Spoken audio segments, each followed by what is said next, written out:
Hello everyone, and welcome to This Explainer. I'm absolutely thrilled you're joining me today. We're going to tackle something that, honestly, comes up constantly in the modern workplace. My goal here is to put on my technical expert hat, but, and this is crucial, leave all that complicated jargon at the door. We're going to translate the complex underlying architecture of Microsoft SharePoint into everyday practical utility. Stuff that you and your end users can actually understand and leverage right away. Let's be honest for a second. We've all been there. Are you struggling to explain SharePoint to your team? It's literally a shared frustration across almost every industry. People know it exists, right? They know they're supposed to use it. But when they ask, hey, what exactly is it? We so often stumble through these tech-heavy explanations that just leave everyone way more confused than when we started. Well, stick with me. We are going to completely demystify this and give you the absolute perfect framework to explain it to anyone. Okay, let's dive right into this. At its absolute core, SharePoint is actually elegantly simple. It's just a web-based collaborative platform that connects people and information. Think of it like a central, highly secure hub up in the cloud.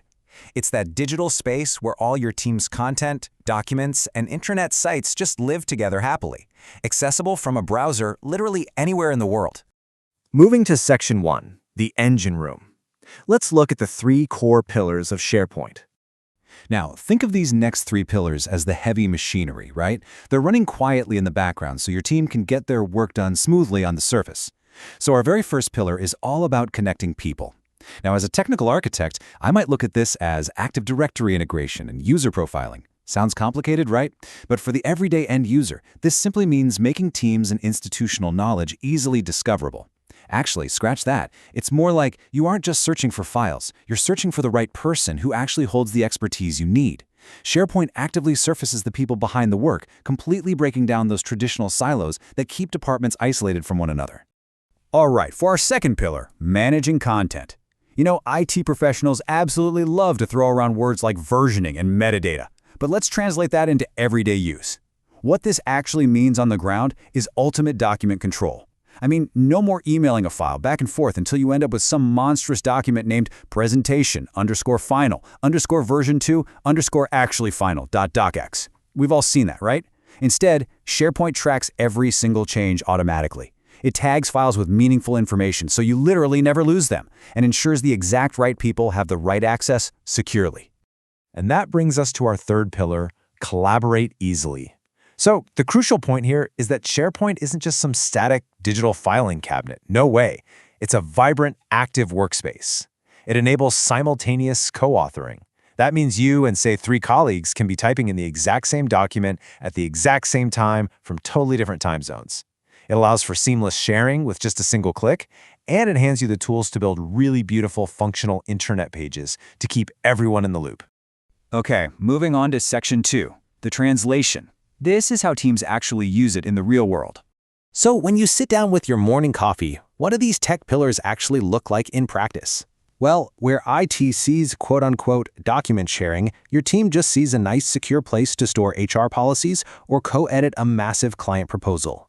Where IT sets up intranet portals, your everyday user is just scrolling through company news, maybe checking their specific team page, or navigating a super helpful onboarding hub for new hires. And where we on the back end build workflows and automation, the end user is simply enjoying the pure magic of automatic vacation approvals, instant notification alerts, and seamless digital forms. It literally takes that manual, repetitive work entirely off their plate. When you put all of these everyday, practical uses together, you start to realize exactly what SharePoint is actually designed to be. It is the ultimate central hub for your entire digital workplace. You see, it isn't just one app among many. It's the foundational layer that ties your documents, your communications, and your automated processes perfectly together into one single, unified experience. Next up, Section 3, Pro Tips. Let's get into some expert best practices. Listen, I wouldn't be doing my job as a tech expert if I didn't leave you with 3 golden rules to set up your workspace correctly from day one. First up, always start with site structure. Before you upload a single file, sit down and map out how your teams actually work together. Structure dictates success, period. Second, and this is a huge one, use metadata, not folders. Instead of burying a file 5 folders deep where nobody can ever find it, use metadata to tag the file by department, project, or year. It allows users to filter and search dynamically. Honestly, it's exactly like shopping on Amazon.